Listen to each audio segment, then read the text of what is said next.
comme c'est un film, les Jason Bourne sont des films d'espionnage en quelque sorte, les personnages sont supposés jouer un jeu du chat et de la souris, puis se croiser à des moments stratégiques extrêmement importants, c'est le cas des James Bond par exemple, c'est une évidence. Et quand les personnages se croisent, il est supposé se passer des choses du coup déterminantes. C'est très important.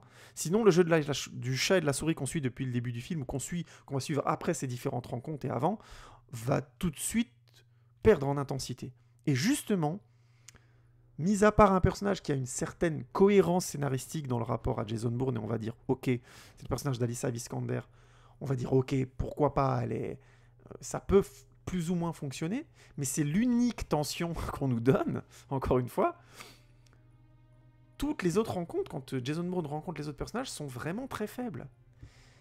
Parce que, encore une fois, il règle des tensions évidentes et finalement pas si bouleversantes que ça, une après l'autre, séquence après séquence, comme, on va dire, un mauvais film d'espionnage à l'ancienne. Et quand je dis à l'ancienne, c'est vraiment à l'ancienne, genre les années 80, très mal monté. Et surtout, pensé pour une péripétie, une séquence, avec des conséquences très diffuses sur les séquences suivantes, comme si qu'à chaque fois le film redémarrait après chaque séquence. Ce qui est un truc terrible à dire sur un Jason Bourne, parce que c'est pile ce que les Jason Bourne 2 et 3 ne faisaient pas, et rien que le film précédent de Paul Greengrass, Captain Phillips, ne faisait pas ça. Du coup, je me suis posé la question du qu'est-ce qui a merdé sur ce film et pourquoi c'est parti comme ça. J'ai cherché, je me suis dit peut-être qu'ils ont changé de directeur de photographie. Ben en fait non.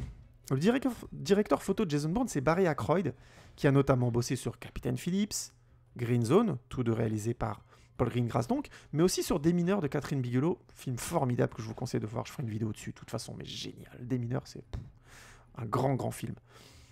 Et c'est un excellent chef opérateur qui sait faire de la caméra à l'épaule comme rarement, avec une science du découpage dans la caméra à l'épaule qui est formidable. Je ferai une vidéo là-dessus sur le découpage de l'action parce que c'est vraiment génial. Ça change tout quand on a perçu ces choses-là, c'est vraiment un grand plaisir. Et pourtant, c'est un mec vraiment très bon. Et le découpage de film manque de clarté. Enfin, venant de ce gars-là, du gars qui a fait Captain Phillips ou Green Zone ou Des Mineurs, je comprends vraiment pas. Ça ressemble à beaucoup de films, comme je disais, en shaky cam.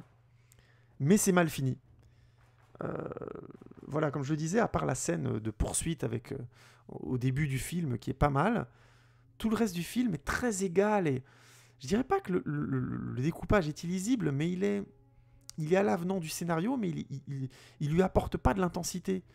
Alors, est-ce qu'un découpage peut apporter de l'intensité à l'encontre d'un scénario? Je pense que oui. Je pense absolument. Il faut juste admettre à un moment donné qu'il y a des éléments de scénario qui doivent complètement partir. C'est pas toujours évident. On a souvent au cinéma des films qui ont tenté ça, c'est maladroit, on le remarque, et ça donne de très mauvais films. Je ne sais pas.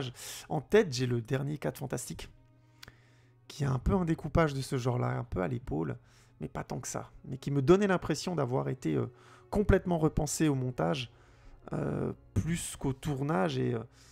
Mais là c'est peut-être pas un bon exemple parce que c'est pas qu'une question de découpage, le problème. Mais bon. Maintenant que j'ai fait grosso modo la partie sans spoil, je vais vous faire un bilan sans spoil. Je trouve pas que ce Jason Bourne soit indispensable. Autant retourner voir les 3 premiers et surtout le 2 et le 3 de mon point de vue. Parce que celui-là, franchement, il est décevant. Je peux pas dire autrement, il est décevant. Si on doit voir des films intenses en ce moment au cinéma, il y a mieux.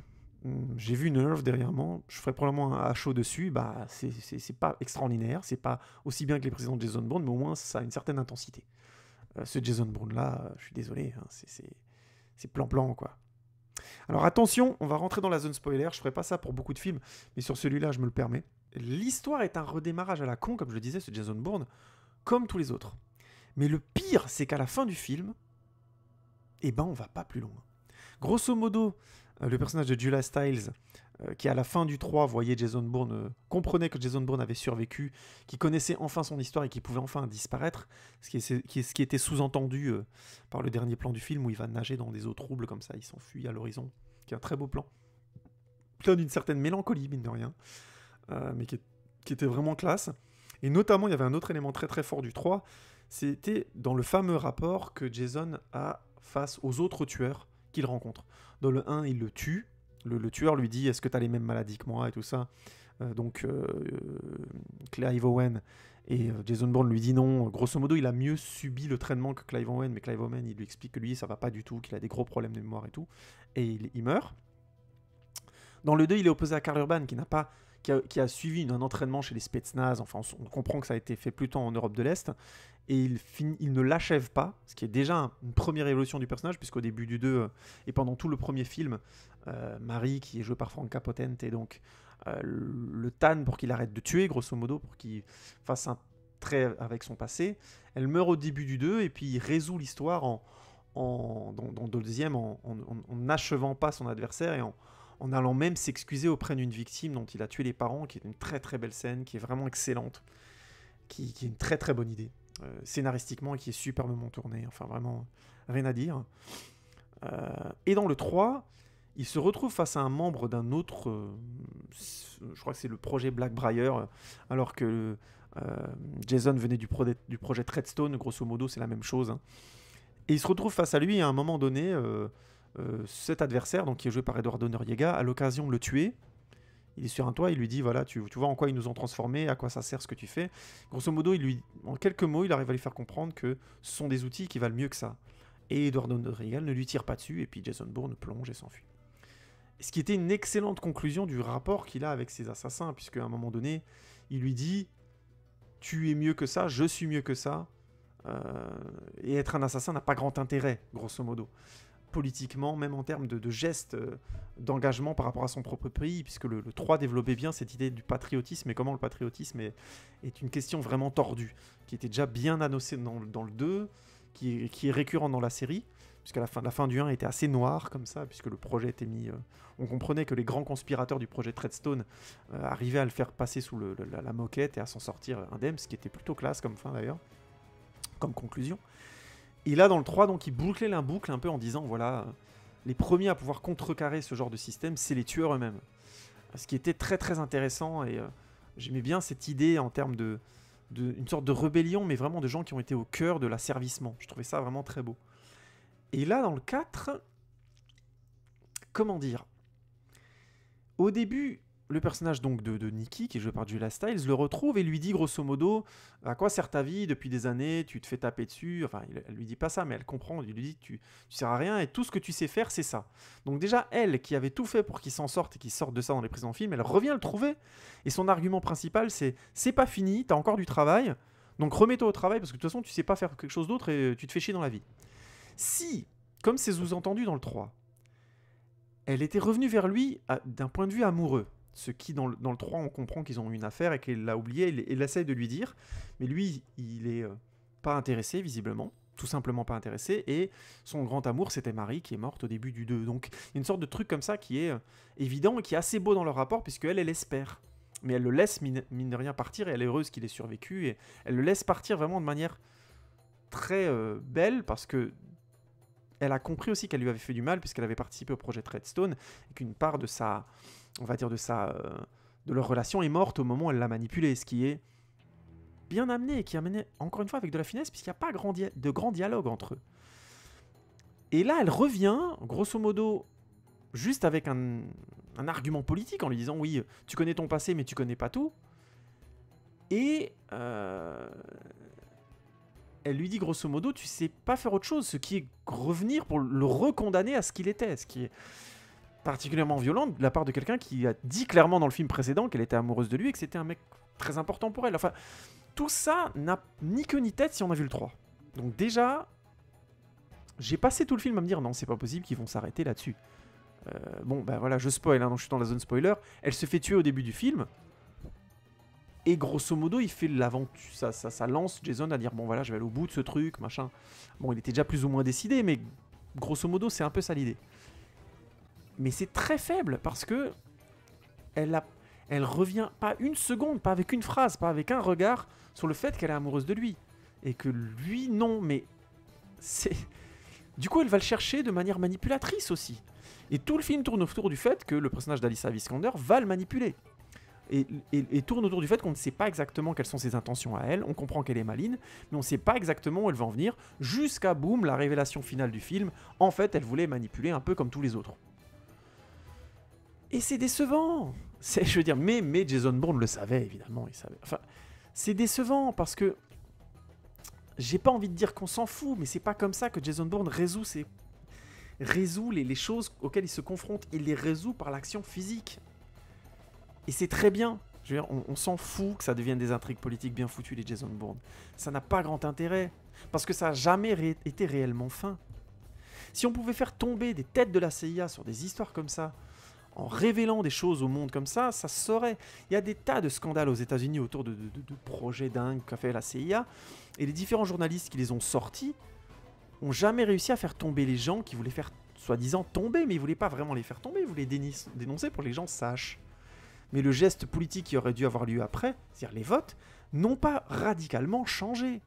Donc, mettre de la vraisemblance là-dedans n'a pas grand intérêt. Le grand démasquement des méchants, entre guillemets, ou des gens qui utilisent mal l'espionnage, le contre-espionnage et la politique, c'est beaucoup plus compliqué que ça. Je veux dire, Edward Snowden, il a dénoncé des choses, et on voit dans la merde où il est. Enfin, je veux dire, ça ressemble plus à ça, l'acte de dénonciation. Du coup, je vois pas pourquoi ils ont voulu dans ce 4, surtout venant de quelqu'un de Greengrass qui est journaliste, qui connaît un petit peu ces milieux-là. Un tout petit peu, puisque lui, il a surtout été dans la... Ce qu'il a surtout connu, c'est cette fameuse expérience qu'il a eue en Irak, puisqu'il a rapidement fait de la fiction quand même. Il a été journaliste quelques années. Il a fait des trucs très intéressants en tant que journaliste, d'après ce que j'ai compris, d'après ce que j'ai lu. Mais grosso modo, son rayon d'action, c'était plutôt le Moyen-Orient, si j'ai bien compris. Si je me trompe, n'hésitez pas à le mettre dans les commentaires. Là-dessus, je ne suis pas tout à fait certain. Mais c'est l'impression que j'ai parce que, notamment, dans Green Zone, il connaît le contexte, ça se sent. Il connaît bien ce dont il parle. Du coup, il peut se permettre de faire des raccourcis, il peut même se permettre de faire une politique fiction assez bien foutue sur ce que les Américains ont fait en Irak, sans que ce soit choquant parce que c'est vraisemblable. Ce qui est vraiment pas le cas dans Jason Bourne 4, puisque ça, on dirait du contre-espionnage, entre guillemets, fait par des gens qui sont unidimensionnels. Et on s'en fout dans les précédents de Jason Bourne parce que ce qui nous intéresse, c'est de savoir ce qu'ils veulent et quelles émotions ils ont par rapport à ça. Si c'est des traites, si c'est des mecs peureux, si c'est des mecs décidés. Et on a ce fameux cliché inventé par les Jason Bourne qui est maintenant dans plein de films. Le mec dans la salle qui fait partie de la grande conglomération CIA, machin truc, qui a plein de gens autour de lui avec des ordis, des téléphones et des machins et des traceurs satellites et tout, et qui essaie de choper Jason Bourne et qui n'y arrive pas, et puis il y a un jeu de cache-cache, et puis il y a des mecs sur le terrain en général, plus le gars qui regarde, plus encore. Et là, il y a un croisement de tension qui devient fou, puisque tu as le fameux assassin rival de Jason Bourne sur le terrain, donc deuxième point de vue, Jason Bourne, premier point de vue, le point de vue de la personne qui est dans la salle de la CIA, qui en général est un méchant, et qui veut choper Jason Bourne, et un gentil qui est dans le même bureau et qui se confronte à ça. Ce qui fait qu'on a le croisement de ces quatre tensions au même moment, avec des échanges de points de vue, avec le méchant qui essaie de donner des informations au rival de Jason Bourne pour l'avoir sur les terrains. Et puis tu rajoutes encore dans le cinquième, tu as le personnage de Nikki qui est en plein milieu, que Jason Bourne veut atteindre, ou un autre personnage qu'il veut atteindre, sans se faire avoir par les autres, toutes les caméras et tous les satellites et tout. Enfin, je veux dire, c'est ce jeu-là qui est intéressant, et on s'en fout que ce soit politiquement vraisemblable. Ça le devient émotionnellement, mais si on commence à creuser un peu le scénario de Jason Bourne 3, c'est gros, c'est des ficelles énormes. Ça n'a pas pour but d'être vraisemblable, et je ne comprends pas, vraiment je ne comprends pas, pourquoi dans ces Jason Bourne-là, on veut d'un seul coup nous rendre tout ça vraisemblable. Ou, pour être encore plus méchant avec le film, intéressant. Le personnage d'Alicia Vikander est très bien, est très intéressant, à la limite son rapport avec Tommy Lee Jones c'est bien, mais voilà, ça suffit. Pourquoi on va nous raconter cette histoire d'un patron de ce truc de Facebook qui aurait eu les moyens grâce à la CIA à la base? On s'en fout des rumeurs sur le fait que Facebook aurait été financé par la CIA pour pouvoir espionner les gens. On s'en fout. Et je dis pas ça dans le sens ce n'est pas intéressant, je dis juste qu'un Jason Bourne ne se donne de toute façon pas le temps de développer ça. Donc, si on veut développer des points de vue politiques, on fait un film comme The Big Short. J'en reviendrai là-dessus, mais c'est de ce genre-là dont on parle. C'est à la limite, ou alors on fait des success stories, dark story façon, je sais pas, le Loup de Wall Street, mais c'est pas du tout Jason Bourne ça. Et encore une fois, j'ai pas de problème avec le fait de prendre un personnage et de le faire évoluer. Si c'est bien fait, il se trouve que là, ils ont tenté une approche et qu'elle est mal faite. Au-delà même que ça ne pourrait ne pas être une suite certifiée de Jason Bourne, parce que là je suis en train de casser les couilles à tout le monde en disant oui, ça ressemble pas à Jason Bourne. Bon, bah, tant pis. À un moment donné, prends le film tel qu'il est. Mais même en prenant le film tel qu'il est, c'est un mauvais film d'espionnage. C'est très bas du front, c'est très faible. Je crois que, je sais plus si je l'ai vu il y a un moment, mais c'était le film de Tony Scott qui s'appelle Spy Game, avec Robert Redford et Brad Pitt. C'est pas un grand film, mais c'est un très bon film d'espionnage. Et il est largement mieux que Jason Bourne 4, hein. Là, vraiment, il n'y a rien à dire. Mais il n'y avait aucun doute sur le ton de ce film. C'est-à-dire qu'il n'avait pas toutes les qualités d'action et de mise en tension par l'action que les Jason Bourne ont. Et que Paul Greengrass sait faire avec son chef-op Barry Ackroyd. Ils savent le faire. Je sais pas, j'ai pas cherché si le scénariste est le même que sur les précédents. Je ne pense pas, mais qui sait. Quoi qu'il en soit, cette évolution scénaristique n'avait, à mon avis, pas lieu d'être là. Et même si on passe au-dessus de ça et qu'on se dit elle est là, elle est décevante. Et en plus, elle est incohérente par rapport au film précédent. Donc là, dans mon deuxième bilan spoiler, j'ai envie de dire à quoi bon? À quoi bon voir ce Jason Bourne là? Qui est presque aussi mou que le Jason Bourne Legacy. Et je suis méchant parce qu'il est vraiment pas bon, Jason Bourne l'héritage. J'ai rien contre Jeremy Renner, mais c'était vraiment pas bon. Pareil, absence d'intensité totale. Hein. Là, c'était juste flagrant. Je finirai simplement en disant, c'est pas grave. Chaque réalisateur peut se planter, peut faire un film moins intéressant, ça arrive. Autant se remater les précédents Paul Greengrass. Avec en tête, allez, si vous les avez jamais vus, c'est des films dont on parle moins de chez lui. Évidemment, les Jason Bourne 2 et 3, mais Bloody Sunday, Vol 93, faut voir ça, c'est vraiment bon, quoi. N'hésitez pas à mater ça, c'est vraiment très très bon. Captain Phillips, c'est excellent, quoi. Et The Green Zone est un peu derrière, mais c'est vachement bien aussi, c'est super bien. Donc, mater les autres films de Paul Greengrass, ça le fait. J'ai pas vu ces films d'avant, qui sont, d'après ce que j'ai compris, un peu plus scolaires, donc ça m'intéresse un peu moins. Parce que les Paul Greengrass basés sur le scénario, je suis un peu inquiet, hein, comme vous pouvez le constater. Et ce Jason Bourne-là ne m'a pas rassuré. Mais voilà, je ferai juste le bilan en disant ça, regardez les autres films, parce que putain, ça vaut le coup. Merci de m'avoir écouté. N'hésitez pas à aller sur la page Facebook. Je vais mettre des différents liens d'autres youtubeurs que j'aime beaucoup, de gens qui font des vidéos aussi bien sur YouTube que Dailymotion ou autres, qui sont vachement bons. Hein. Vous les connaissez, je ne vais pas les citer encore une fois. Hein. Toute l'équipe que je peux apprécier, donc j'apprécie le travail. Si je trouve d'autres critiques de ce Jason Bourne, je les mettrai probablement en lien de cette description, puis à l'avenir je les rajouterai dedans. Merci d'avoir écouté cette vidéo. J'espère que ça vous a plu. N'hésitez pas à mettre en commentaire ce que vous avez pensé du film. Si vous pensez que je me plante à certains endroits, à me corriger ma face s'il le faut. Je crois que j'ai rien oublié. Je vous dis à bientôt et merci de m'avoir écouté. Ciao, ciao!